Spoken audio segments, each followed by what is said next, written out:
Health బాగాలేకపోతే వాళ్ళు సరిగా మాటినకపోతే దానికి గాలి గీలి సోకితే ఇట్లా చేస్తారంట ఫ్రెండ్స్. 500 అన్నీ పైన బాడీ మీద తిప్పి చేస్తారంట. అట్లా చేస్తారంట ఫ్రెండ్స్. మొత్తం 500 అలా తీసుకుంటారంట. ఏమైనా మాటినపోయినా ఏం చేయకపోయినా ఇట్లా చేస్తూ ఉంటారంట ఫ్రెండ్స్ వాళ్ళు. వాళ్ళ నమ్మకం వాళ్ళది, మనకు తెలీదు. బట్ నేను చూస్తున్నాను, మీకు చెప్తున్నాను. నేను ఏంటండి ఇది అంటే ఇక్కడ పున్నం అంట ఫ్రెండ్స్. సడన్గా పున్నం దీపం వెలిగిస్తున్నారు ఇక్కడ. చాలామంది చూస్తున్నారు లేదా ఫ్రెండ్స్. ఇట్లా తీస్తారంట. హెల్త్ ఇష్యూస్ ఉన్నాయి ఏమున్నా తగ్గిపోతాయంట. చూడండి ఫ్రెండ్స్, పున్నం దీపం అంటే ఇది. చూడండి, అలా దండం పెట్టుకోవాలంట. ఆల్రెడీ మా వాళ్ళు జాయిన్ అయ్యారు. చూడండి,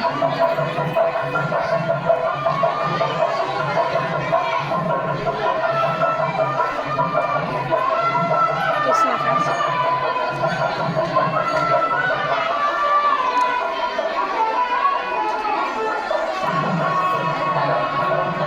ఓకేనా ఫ్రెండ్స్, వీడియో చూడండి, సబ్స్క్రైబ్ చేయండి. బాయ్.